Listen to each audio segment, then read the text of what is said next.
The following program on Money Talk 1310 and 100.9 is a paid advertisement. The views, statements, and opinions expressed are solely those of the host, guests, and callers, who are entirely responsible for the content of the show and do not necessarily reflect the opinions of Max Media, LLC, or its staff, management, or sponsors. Welcome to the Real Estate PB&J Hour on Money Talk 1310 and 100.9 FM. Rosenwomble Realtor Paul Fuqua is here to share market facts, the fundamentals of selling, buying, owning, and improving your home, plus interesting experts. Now, here is Paul. Good afternoon, folks. I hope you're having a wonderful day. The weather's certainly been very pleasant the last couple of days. I understand there's a little rain coming in over the weekend, hopefully not too serious a downfall. Today, we're going to continue our discussion of serious pitfalls. The last couple of weeks, we talked about the pitfalls to avoid in preparing a house for sale, and we talked last week about specifics to avoid in the purchase of a home. And today we're going to tap into a body of knowledge that may be fairly small, but we're nevertheless going to try and do what we can. I'm Paul Fuqua, and that body of knowledge is on the pitfalls to avoid when you're doing improvements or renovations to your house. And there are so many mistakes that can be made and so many ways to avoid them. But I'm Paul Fuqua, and I'm a full-time professional realtor with Rosenwomble Realty. I'm on this show to solicit your business. I want to list and sell houses. That's what I do very well. I'm convinced that I'm one of the better people to get strangers to sign on the dotted line. I'm joined today by my good friend and real estate agent extraordinaire, Bob Freck, also with Rosenwomble, and he's been there for 25 years. Oh, it's hard to believe when I look at my RAIN number and go, oh my gosh, I'm still doing this. What's your number? 4 digits, 4176. Oh, well, then you have a few years, because I'm 6376. Oh, you're younger. Yeah, you just. I am. And that's okay. Yesterday, I was talking to an agent who had a 3-digit number. Oh, no. And she's from the grave? Oh, my gosh. She's still alive and kicking. Folks, we're talking about the little identifying name that when you become a member of the MLS and are entitled to use the system unfettered for a fee every month, they assign you a number, and now the numbers are up in the 50,000. Like 50, 60,000. It's amazing. And so when you're a single, triple digit or 4-digit, it means you're very long in the tooth. And most of those ones with 5 or 6 digits, they're gone. They've been gone a long time ago. Yep. Those of us with gray hair keep hanging on. I don't know how we do it, but we do it. Well, we do it because we're on a radio show. We do it because we like it, and we're good at it. I'm glad to see you agree with me there. Yeah. Now, look, this show is all about the fundamentals of real estate and what you can do to maximize your home ownership, your buying and selling power. And if you'd like to talk to Bob or me, you can call us online at 757-497-1310. I'll repeat that, 757-497-1310. We love to have audience participation. The show is also captured on tape on our YouTube channel at the Real Estate PB&J Hour. That's a YouTube channel, the Real Estate PB&J Hour, and we have had 30 shows, and they're all there. And I'm trying to change the picture that is at the front of them on YouTube, and because it gets boring. But I do like to listen to my own voice. It's like websites. Once you get used to using them, they change it all around. Yep. You can't figure out where to go. I know. But we want this show to be relaxed, and we want to be able to offer opinions and experiences which can help you in the process of home ownership or selling or buying. And we want to give you a little bit of advice as to what elements can protect your interests and what's most important when you're in the real estate transaction. What's most important to assure a mutually acceptable agreement between yourself and the other party, whether they're your buyer or your seller. Now, market forces are changing the dynamics of the process. It happens on a cyclical basis. Every time there's any kind of significant rate change or there's a drop or increase in inventory or housing starts, the market reflects that. And Bob's going to speak to a little bit on the statistics that are telling. You want to go in, I think you've got national, and then we'll get back into the local. Correct. And kind of piggybacking on what Paul said, on these statistics, I remember when I was in the Navy and living in California, and out there they had this 5-year cycle. And for 5 years, prices would skyrocket, and for the next 5 years, they would tank, and it was up. And you could almost plan your buying and selling out there. So, and stuff. So that's correct. It's a cyclical. It'll self-level just like it's starting now. Some of these statistics we're going to talk about are not all increases, right, and stuff. Some of them are increases in the wrong way, like the amount of inventory, yes, and stuff. So nationally, we're looking at, and these are big numbers, about 1.3 million units. That's an increase nationally of 4.8% from June, but it's pretty much stayed the same from a year ago, which is an interesting thought when you think about that and what's keeping it the same. Unsold inventory sits at 3.3 months, and that's up from 2.9 months. So what that's saying is it's taking a little longer to sell what's out there on the market. We're seeing that here with price reductions. Yes, we're seeing price reductions going back to open houses. Yes, that we weren't doing to get activity and buyers coming through our listings. Folks, it was amazing, but for 2 years, an open house was almost self-defeating because in certain price ranges, you put the house on the market and you had 3, 4, 5 offers. Correct. Because it hit that sweet point in the pricing structure. And that was even during COVID. Yes. When we really couldn't do open houses, and you didn't need to because the houses were selling. When you used to do open houses, did you serve refreshments and stuff like that? Sometimes. No. Not all the time. What I found was people were there to see the house. You get some tire kickers, of course, they're coming through. But I really focused on displaying the home, right, and speaking about the attributes of the house and why they should buy it. Yes. And stuff. So okay, I'm sorry, I digress. Okay. Let's get back to this, the national stats. So existing home sales retreated. So there's a key term that we haven't seen in a while. 5.9% in July from June of 22, and 20.2% from July of 2021. So we're not seeing the inventory move, which is going to reflect some of these other statistics where the inventory is getting bigger, right, which means something's going on out there that if you're looking at getting into the market, buyer, seller, these are important issues. And the follow-on that we're going to be talking about today is how do you position your house? What improvements do you do? And what do you not do? And what do you not do? We're going to talk about pitfalls. Yes, that's what's most important. Correct. So the average sales price, of course, has climbed. That's not surprising. It's climbed by about 10.6% rate to its current level of $410,000. Now that's the average. That's not the median. Right. The median, remember, is $416,000 as of last month. Yes, correct. Median means half sold more, half sold less. So maybe some sold for $200,000 or $100,000, and some sold for $2.4 million. Yes. So median average can be a little bit confusing. I bring that up in part because the real estate industry always celebrates its top producers. Yes. And one year, the top producer sold some incredible number of $80 or $90 million worth of properties. And she sold 12 in Beverly Hills. Yes. 12 units, 12 houses, $90 million. You and I could retire on one of those sales. No, you don't know my wife. Okay.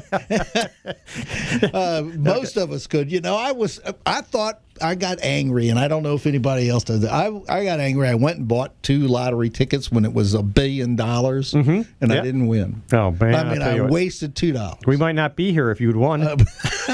I'd own the station. Exactly right. Dino would be working for me instead of. That's exactly We'd be having a great old time. This would be 24 hours. I think we're going down a rabbit hole here. Yeah, we are. All right, let's get back and we're to having reality. fun doing it. Okay, right. So let's come back here to home in Hampton Roads. Right. As of yesterday, there was 4,225 active listings, and 3,300, about 3,300, were single family.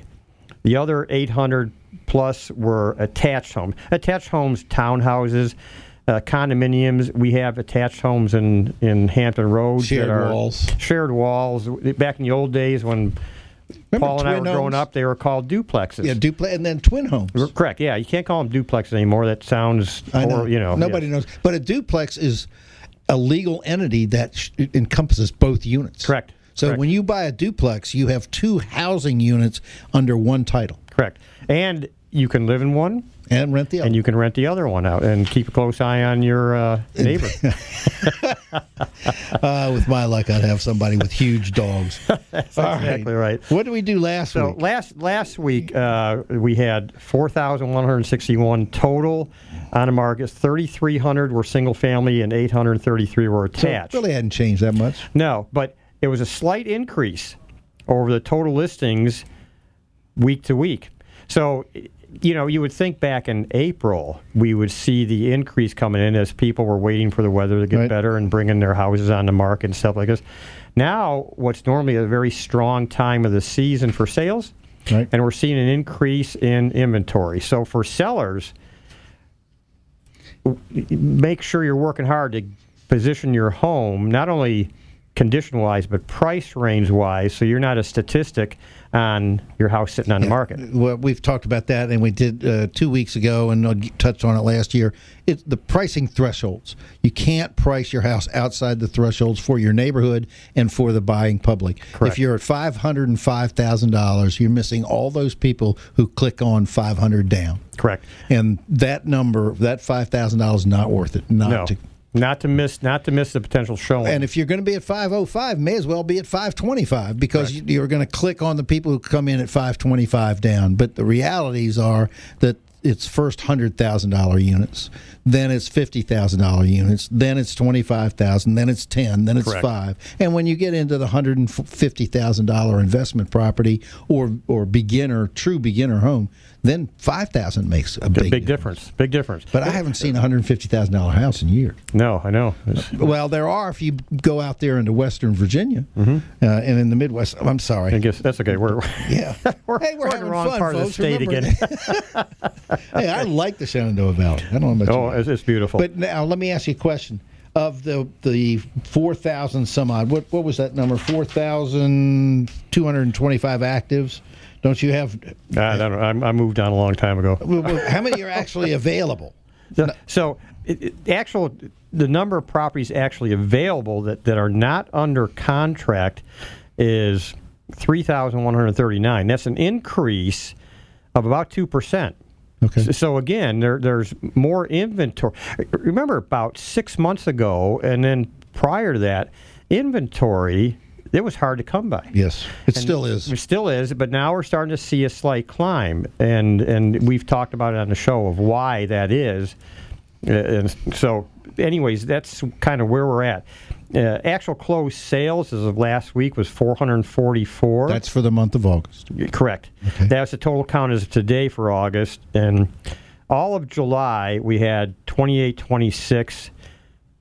All of June, we had 39, almost 4,000. So you see from June, July, the closings had dropped off, less sales. And in May, we had over 3,000 again. So we're seeing less inventory come off the market. Don't you think that's seasonal? It can. These are closed sales. When you look at what somebody closed sales for June, those were sales that were actually made May, April, March. Up to 60 days before that actually that actually what we call went under contract. Right.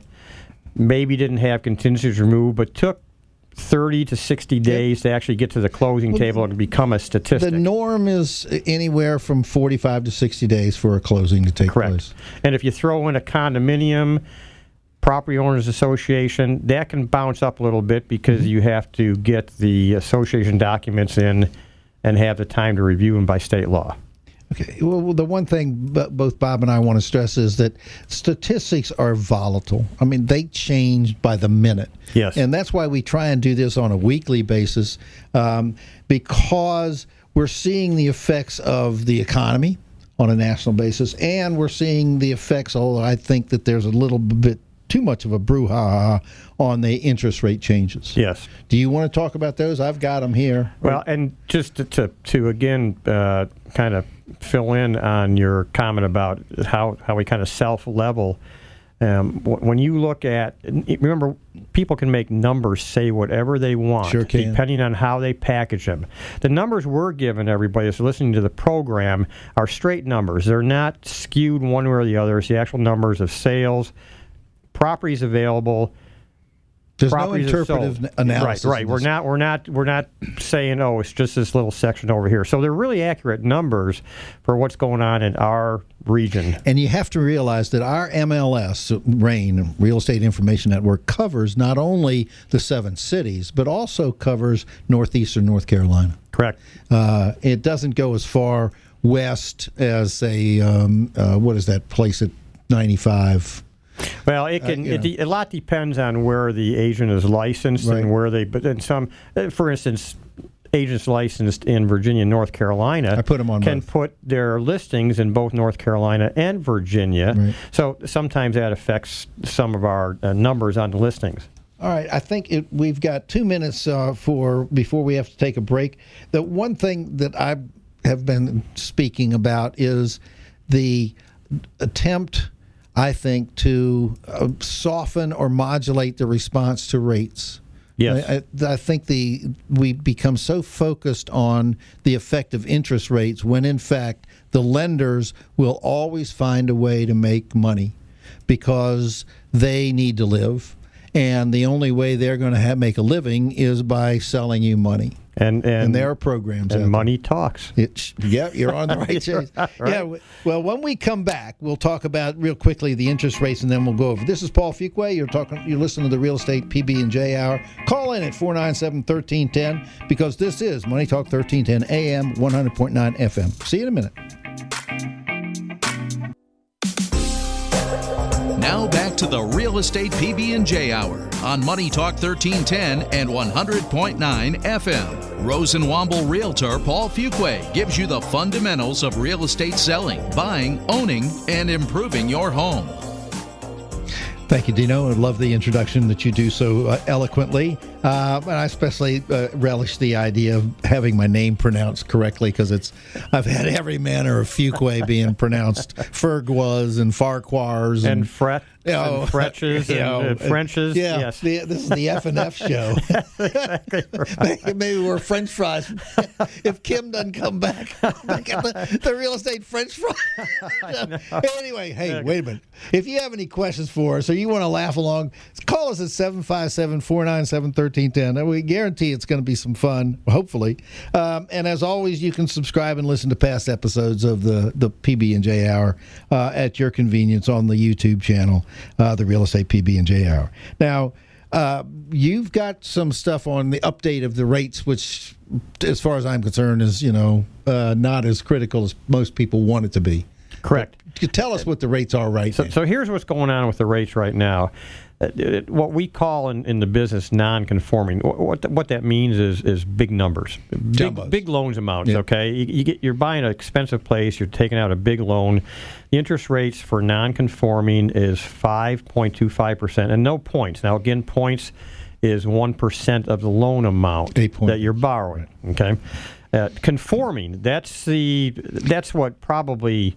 90% of buyers conforming are loan into. is I think under 475 and they adjust as the market adjusts. The conforming, the break point between conforming and non-conforming adjusts on your market, and it's different in different parts of the country. Yes, so conforming is a higher interest rate, 5.625% and 1 point. So you're not only getting a higher interest rate, but you're actually paying another 1% loan amount as a fee to the lender. Why?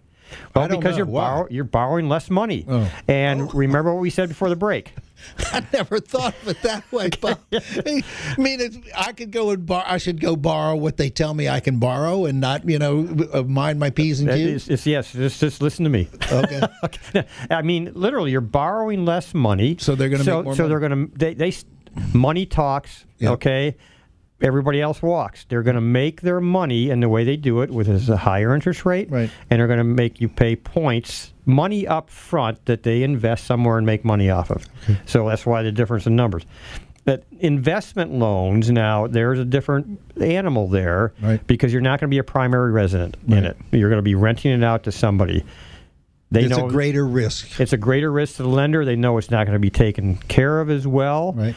There's going to be times when there's no renter in there, right, and they're hoping that you can keep the payments up. Right. So investment properties, same interest rate as conforming, 5.625, but you're going to pay 3.125. Yes, over 3 points to get that loan.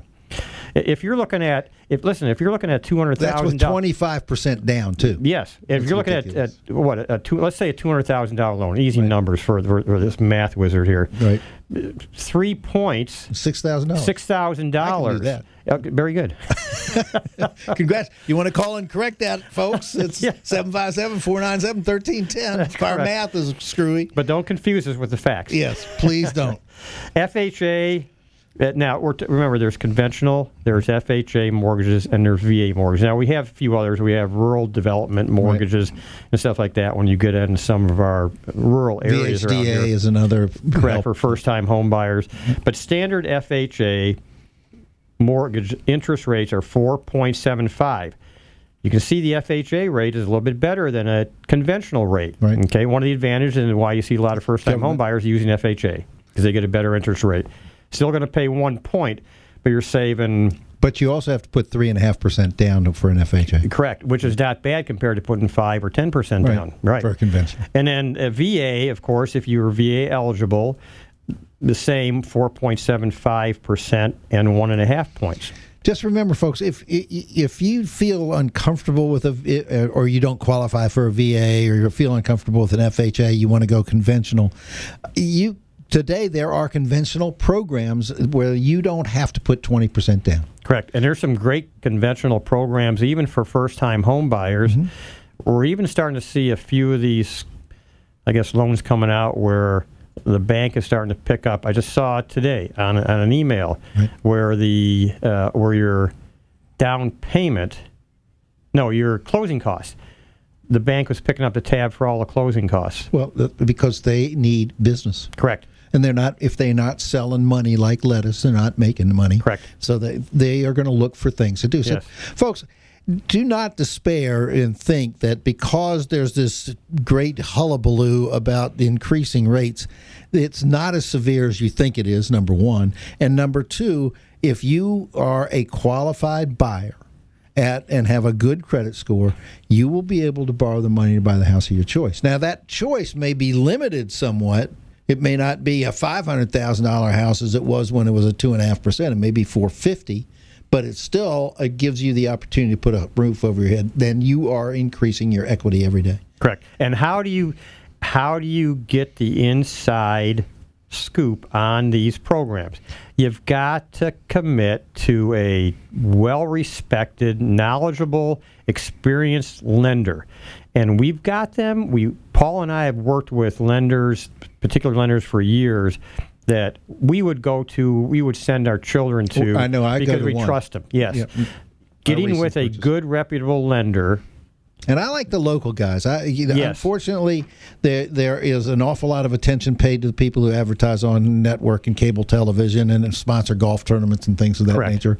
But the reality is they are looking at you as a number. They're not looking at you as a person. Correct. And remember, with what we were talking about, the buyer positioning themselves to buy a house, when the seller and the listing agent looks at the lender, because part of your offer is a letter from the lender, and they see lendingwhatever.com, or they see a lender that's from out of the area, and another offer has got an in-town lender, that carries weight with a knowledgeable listing agent and a wise seller. Yes, definitely true. Yes, so that's where the interest rates are. Don't get all nervous about the interest rates. Just remember, it's box office, folks. It's just like anything else. It's fodder for the news to say that the mortgage rates have gone up or they've dropped it's just like the stock market. The stock market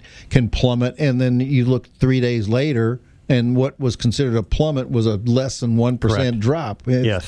And I do know that we've suffered in our economy a little bit in the past few months, but this is a miracle, a capitalist system that we operate under, and the same thing with regard to these rates. And the fact that you can be a homeowner in this country, anywhere you go, it's an amazing blessing. Yeah, well, while we're on that, I'm going to run over very quickly the pitfalls that we discussed last week in buying a home. These are the pitfalls you want to avoid, and I'm just going to hit them bullet points.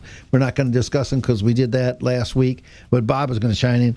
Number one, not having chosen a lender with which to work. We just tapped on that. Not having gone through the application process with that lender. Go through the process. Make application, because they'll ask you questions that can be a stumbling block later in the process once you found a home. And it will make your offer much stronger if the seller can be told, hey, these folks have already gone through their entire loan application and they're ready to go. Right. It makes a big, because the pre-qualification letters they give you over the phone are worthless. They're not worth the paper they're printed on. Do not lose sight of the actual costs to buy, service debt, and operate the house. That's important. Have it part of your budget process. And that's part of VA. VA, if you're a VA buyer, VA, you have to have a certain amount of reserves to use a VA loan, because they figure those issues in. They know that you have to make a mortgage payment, you have electrical, gas, you have all that stuff. And so it's not uncommon, and in fact, it's a wise decision if you as a buyer to have your realtor ask the seller or the listing agent for the operating costs on an average. Yes. Because it's going to be factored in, and your lender will do that. And keep in mind, the seller may just be two people. Right. And then maybe you've got a family of 5 or 6. Look, you have 2 sons. Yes. I had 1 son. I bet you his showers were as long as both your sons and yours combined. Yes. He loved the shower. Listen, you look at family size and factoring that into what your monthly costs are going to be. Water. Yes, and food. Well, food, yes. That's going to come out of somebody's pocket. And I know that I don't ask for it. Anyway, okay. The other, when you're out there looking, one of the things, you want to limit the number of houses touring one day. You don't want to be looking at 10, because by the time you get to the 7th, you won't care what you're looking at next. And you won't remember it. Right. It definitely. You want to be willing to consider lesser amounts of living areas. 400 square feet can be significant. But at the same time, you can have a house that's 400 feet bigger but feels like it's 800 feet smaller. Correct. And this is a tough one for folks coming out of rental properties, particularly apartments and properties like that, where they're used to having a fairly good size area of living space. Right. And now they're out looking at houses with basically equivalent monthly mortgage payment that used to be a rent payment. Right. And very typically they're looking at less living space. Well, it's because they didn't own where they were renting. They were paying somebody else's mortgage. Although that's changing. With the way the rental market is going right now. It's getting crazy. It's crazier than the buying market. Correct. The other thing, when you go in a house, again, these are bullet points to avoid. We discussed them last week. Go back to the YouTube channel. But please, you go into a house, see past the ugly paint. Paint's the cheapest change you can make. Or the ugly wallpaper. Wallpaper. Yes, definitely. I mean, let's not get into that. Look closely at the systems in the house. That's another bullet point. Other important elements of each house. Look at the windows from inside and outside. Are they ratted out or rotted out? If they are, that's a sizable expense. You can use $250 a window at a minimum to replace those. Correct. And look at them surface-wise. This is a lesson learned, and I know Paul's learned this lesson. Don't come into a house you're looking at and practice opening and closing the windows, because invariably one of them is not going to close, or it's going to break. And now you're sitting there going, what do we do now? And we go, let's go to the next house. Yeah, well, it's not my house. So exactly. That's right. Accept the reality of the competition in the marketplace. If there's a prime piece of property, a prime house that's been prepared, priced properly, it's going to be gone fairly quickly. So you've got to realize that people are competing with you for the houses. Prime neighborhood, prime schools. Those you're all going to get multiple. Yes. Clarify what's most important to you beyond just the neighborhood. Make certain your realtor knows that. Be ready to pull the trigger. The idea today of, well, I can think about it. Let me go back and hem and haw, and we'll discuss it and have a family powwow next week, and then we'll decide. Those days are over. Correct. They've been over for a couple of years now. You've got to be able to make the decision.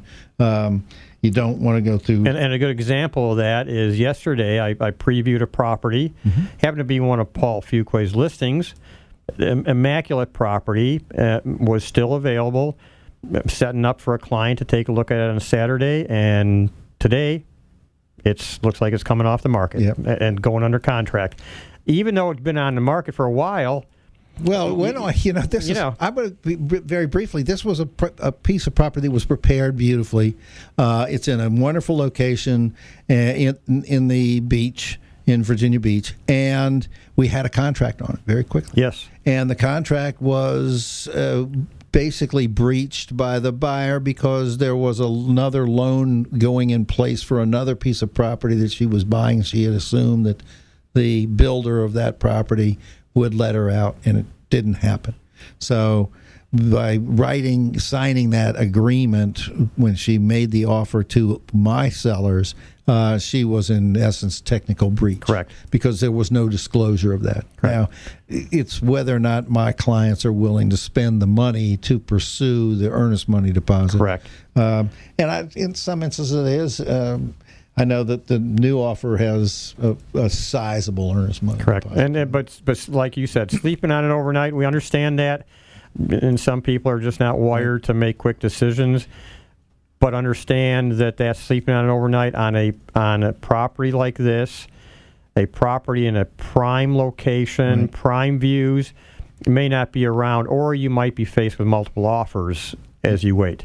And that competition exists across the price ranges today, unless you're $2 million or above, where we still have a 4-month.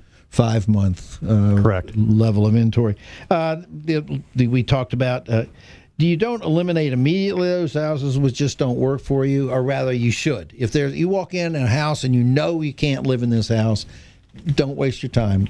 Move on. And take the paperwork that you were given by your realtor and get rid of it, because when you get home and want to go back over what you saw that day, you're not going to. All the paperwork looks the same. Tell him or her what I ask my clients to do is rate it. Give me a numerical rating, 1 to 5 or 1 to 10. Yes. And I'll record that on my thing so that we'll know when I'm looking for you. If you're not able to be there and I'm doing a preview, I'll know what you're looking Correct. for better. Yes. And then the last item that we touched on is in a pitfall to avoid is that you have to have an understanding of the emotional aspect of buying a house.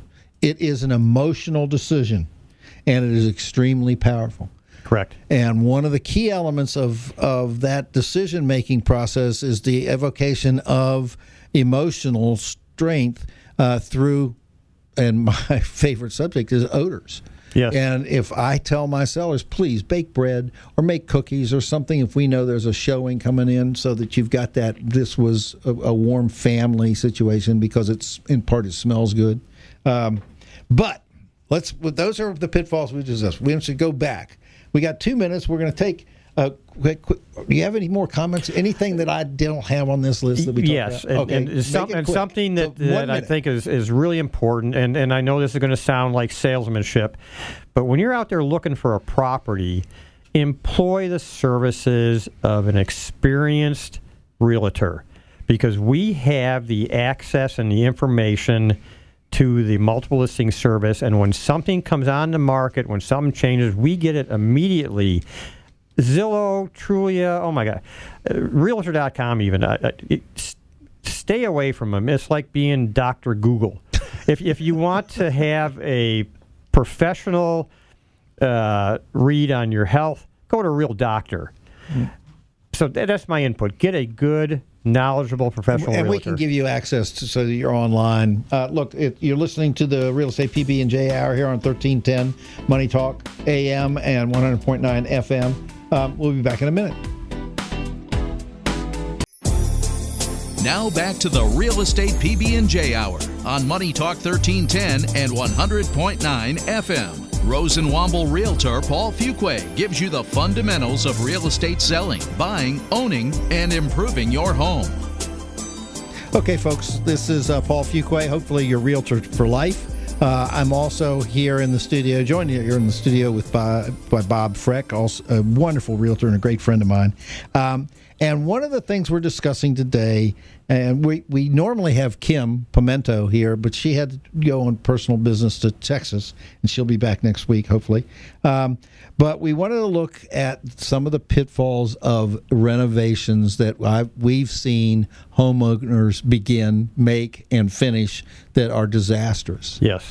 And the first on my list is starting a project and not finishing it and then wanting to sell the house. So don't come to my house. Well, you're not considering going on the market. No, I'm not going to market, right. I got to finish it before. Yes, correct. But I've been asked to sell houses. In fact, I toured one 2 weeks ago. It was a neat little house, one step above a tiny house. Mm-hmm. Single guy. He did the kitchen beautifully, and he's a woodworker. He restores antique cars. He's a craftsman, but it takes him a year and a day to change the hardware on a drawer. Yes. And he said, well, I want to take you into the living room. Well, you walk in the living room, and I asked him before we went in there, well, when do you want to be on the market? And he said, within the next couple of weeks. There's no floor in the living room. Mm-hmm. None. Yes. Gone. Yes. And what happened to it? He said, well, I took it up. And I said, well, when are you going to get it down? He said, well, it'll be, a couple, 3, 4, 5 weeks. I said, I can't put this house on the market. Correct. We can't walk to that back room because there's no floor here. Or the excuse of, well, I don't want to put in this kind of carpet because maybe the buyers are going to want a different color. Folks, that's not true. Correct. They go, oh, well, I'll give a credit for carpet. Well, you put that in the listing, and it's, I don't want to go see it. Or that credit. The first thing you're thinking is, what else is wrong with the house? So if you start a project in your house, make up your mind that you're going to finish it. Yes. Second part. Now, let me just comment on that. That's a tough. A good realtor again is going to be able to come into a situation like that and look at the seller, because the seller's ready. They're not seeing the outfall sometimes of not finishing projects. A good realtor is going to come in and we'll do it in a polite and politically correct manner. You may do it politely. But we'll look at the seller and say, we can't do this. You've got to finish this up. I've had sellers come in and 95% has been remodeled, just beautiful, and they didn't get to the master bathroom, right? And stuff. Not a big, because they're using it. The guests aren't using it, and I've had to come in and say, "Listen, you've got everything done, but when they get to the master bathroom, this is going to stop them. You need to finish it." And so we had to delay a month, but it got finished and. Yep. There was no negatives. I share Bob's sentiments exactly, and I relate one I think I may have in an earlier show where the backyard of a house, and it's a relatively small lot, big house, but it had been allowed to big trees. They were river birches, and river birches are dirty trees. Yes. They shed bark and they sap and all kinds of things, and they have a very aggressive root structure. It's not a like a pine tree that goes straight down. Yes. And you couldn't use the backyard because there are these 4 trees plus all kinds of other foliage in a neighborhood that basically is known for not having big yards. Correct. So when my clients asked me what they needed to do to sell it, and we went through the house and we got to fix this and paint this and bing, bing, bing, and we're going to have it inspected, which we did. But in the backyard, that's a $100,000 backyard. Yes. You got to fix it. Correct. Well, what's it going to take? I said, it's going to take money. Do you have the money? They said, yes. Okay, fine. Then we'll bring in a landscaper, we'll bring in tree people, and we'll get it fixed. Yes. Well, it cost them $22,000 to remove all the trees and regrade and landscape. And we were able to sell that house at $100,000 more than the comps said we should have. Correct. Because they had done the work. Yes. And sometimes you just kind of have to dig your heels and go, listen, I've been doing this for almost 30 years. You're aging me, Bob. And just a note on when we come in and make suggestions, this is going back early in my career, small house in Chesapeake, cute little house, needed some work done. And so I came in, a pretty new agent, talked to the sellers, and one of the things I recommended to them is it needed painting on the inside. Right. And it needed it pretty bad. They said, listen, you've got to paint it. I went through all the color stuff and neutral colors and everything, but just kind of left it open for them. They called me up a couple weeks later, said, we're all done with it. Come on over, let's get it on the market. I walked in the front door, and the walls were purple. I'm not kidding. You can't make these things up. And I walked in, and they were so proud of what they had done and the work it took. And it was probably done beautifully. It was unbelievable. We put it on the market. We had to repaint it and stuff because buyers were coming in going, and it was a dark color on top of it. So it's not one coat covers all right. types. So again, as realtors need to be specific and give sellers good direction on what to do and what not to do. All right. One of the things, you start something, you finish it. Yes. Number 2, do not use inferior products or services. Like purple paint. Purple paint, that's taste. I mean, I personally went to high school. It was purple and white and the purple eagles. And purple. I have a love affair for purple. But there you go. None of my rooms in my house is purple. But if you're going to put in cabinetry in your new kitchen, you're spending a little more money to have it professionally installed, unless you know how to install and done it in the past. But you don't want to use the cut rate stuff that was on the back lot at Big Lots. You want to use something that's decent. Correct. In keeping, of course, in mind your finances and stuff. We're not suggesting that you go into debt to do these kind of things, but if you have the choice between taking the deal that looks too good to be true, it's nevertheless never true. Is, yes. Okay. Not finishing work to a professional standard. If you can be a do-it-yourselfer, I've seen do-it-yourselfers that have done magnificent jobs, and I've seen do-it-yourselfers who've painted houses, and it looks like they painted them with a brush that was 8 inches wide going into a 4-inch space. Or they took their glasses off and were I'm one of those. I cannot paint. My wife will not let me put a paintbrush in my hand. And this is one of the things is taking the time, if you're a do-it-yourselfer, taking the cover plates off, light switches of outlets, taking the doorknobs off. Replace those. You can buy them in bulk. But even if they're in, you and I have gone into houses where there's paint slopped all over, all the hinges, the doorknobs, and you're going, as a buyer now, you're looking at it going, I've got to undo all this kind of stuff. Right. So, yeah, you're right. Do it in a professional manner, even if you're doing it yourself. And if you're going to do any kind of wall movements, please don't make structural changes, especially around load-bearing walls, without engineering a replacement that's correct. Have somebody in there who has the ability and has the training to tell you that this is a load-bearing wall, and there are ways of removing it. You can put a beam up above it. We've seen that. You can put a beam with it. But load-bearing walls cause real problems when they're removed in smaller houses. Because that arched doorway from one room to another that used to be arched and now it's kind of flat. Yes. Because it's sagged. Yes. Okay. Yes.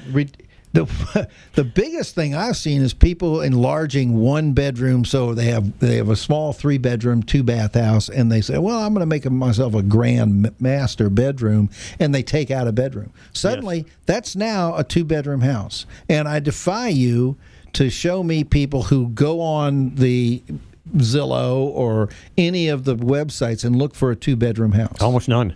None. Almost none. Zero. And stuff. And as the listing agent, you can't go in and pretend a 2-bedroom house that used to be a 3-bedroom house is still a 3-bedroom house and then explain it afterwards and go, oh, well, yeah, the sellers kind of took out a wall, and if you want to be a 3-bedroom, you can put the wall. Right, correct. Total you can't do that. So that's important. Know what your bedroom counts are. And there are, some people have 6 bedrooms. I don't advise that 6 bedrooms be advertised as such or listed as such. It's 5 bedrooms because that seems to be the threshold. 6 bedrooms is too many. And we don't see a lot of those around. No. Now, you get down the Outer Banks, you get in the Sandburg. Yeah, you got 12 bedrooms. Correct. You have a whole different setup, and people buying in those areas want the bedrooms. But yes, up in our area, no. Right. Don't eliminate storage space. And remember, everybody has stuff. You have stuff, I have stuff, my wife has stuff, my son has stuff, my family has stuff, and that stuff needs a place to stuff. And the longer you've lived in a house after you've retired from the Navy and moved every 3 years and got rid of stuff, you still have stuff. Matt, I'll tell you what, I'm nervous about selling. But you got to make certain that you have storage and closets. Yes. All right. These are things we're talking about that in the course of your enjoyment of the house you want to try and avoid doing if you can, especially if you're entering into a renovation phase. You don't want to... A mistake a lot of people make is they do not eliminate, when they're going through a renovation, dated or elements of the house and its design that date it, make it obsolete. The arched doorways. Correct. The narrow doorways and shortened ceilings. Correct. And they were very much in vogue in the 50s. Now they're not. Yes. And something very simple is, you're not talking about structural issues, but the wallpaper lovers. Okay, and just wallpaper is passé. It'll come back. It will one day, just like my bell bottoms. They'll come back one day. Okay. My wife burned all mine. Cursed her to her. But things like wallpaper, and instead of overlooking, it's too much trouble to take down. Well, guess what the buyers are saying? It's too much trouble to take down, and it could be a great layout, but they're going to go to the next house. The other thing I've seen people is they've built closets and things, and they've removed walls here and there, and they've created dead spaces that aren't big enough for a desk. Yet they'll hold a trash can. I mean, a little dead space that's 18 inches deep and 14 inches wide, and it's nonsensical. You can put shelves in there. Or they've moved a wall. They've upgraded and they haven't done the floor. Or they've upgraded a one-bedroom condo to a two-bedroom condo. But now when you go in and you should have an ocean view and be able to get to the deck, you now have to go through that second bedroom where they added this wall, and it's the only way you can get to the deck. And you go, oh, okay, who thought this one through? All right, one of the things that, remember, I'm a car guy, car lover, converting garages without planning for storage and parking, which a garage provides. Correct. I mean, let's face it, garages are great places to stuff beyond your car. And if you can create vertical space, hang it from a high ceiling if you're in one of those houses that has an elevated ceiling in the garage. But don't lose sight of the fact that if you're going to use that garage as a converted room, it's not going to count in the footage unless it has HVAC. Correct. Heat. Well, just heat. Yes. But air conditioning is a necessity. And if you have a hot water heater or anything else out there, you're going to have to make space for that. So when you convert your garage, take a hard look at what you're going to do to accommodate the things that it held, including your car. Correct. Don't forget, if you're adding a room, look at your HVAC. Do you need to add another 2 tons to cover that additional space? Or you need to add a heat pump system for that one room, yes. And this is a big one because especially in this area when you're selling in Hickory and Pungo areas, if it's on septic, if you add a bedroom, you got to have a new septic permit. Or your tank has to be larger. The one that was in the ground has to have a capacity to support that extra bedroom. Right. Otherwise, you're going in and new tank, new drain field. I mean, and nowadays you have to have an emergency backup drain field. So where you used to have your existing septic, now you've backed yourself in a corner. But if you're engineered, you don't have to have that extra drain field. No, engineered you don't. Okay. And the last thing I've got on this list is when you build a deck or you do some renovations of any consequence, you have to get a permit. Yes. And the cities are very great, very proficient in making certain that you know what is necessary to be permitted, work that you're going to do. Chesapeake has a guide. Virginia Beach has a guide. Where you live, all you have to do is go on their websites, and they will be able to tell you or provide you with a printed copy. It's a copy. Liability saver, and let me tell you, most contractors, the good ones will get one. The ones who just want to get their paycheck and move on will fight you to get a permit because they don't want to go down and stand in line and do all. Right. Get the permit. It will cover you forever. Yes. Okay. I agree. Folks, we're running out of time. This is the Real Estate PB&J Hour. I'm Paul Fuqua. Bob Freck has been very gracious in filling in with for Kim Pimento, who's on personal business and couldn't be here today. We hope that you enjoy and don't take too much umbrage at what we say, but we enjoy saying it. We both look forward to being of service to you. This is the Real Estate PB&J Hour. We are on Money Talk 1310 AM, 100.9 FM, and we're streamed live at moneytalk1310.com. We'll be back next week. I think I'd like to bring Bob back, and we can carry on our conversation about things to avoid. It's easier, isn't it, to talk about things that are bad rather than sometimes things that are good. Think about it, two realtors who've got almost combined 60 years experience in the business. You keep talking about this age. Well, I'm not looking at your hairline, okay? But we've learned some of these lessons sometimes the hard way. Other times we've listened to folks coming before us and have not had to go the hard route. All right, folks. Look, I'm Paul Fuqua with Rosenweimer Realty. Bob Freck also with Rosenweimer Realty. We'll be back Thursday at 5 o'clock on Money Talk 1310 AM, 100.9 FM. And hopefully you will be going onto the YouTube and looking at the channel and subscribing at no cost to you. And then you can laugh. I'm trying to change the photograph every week and make it a little more interesting visually. And maybe we'll do some movies or something. But thank you for listening. Good night.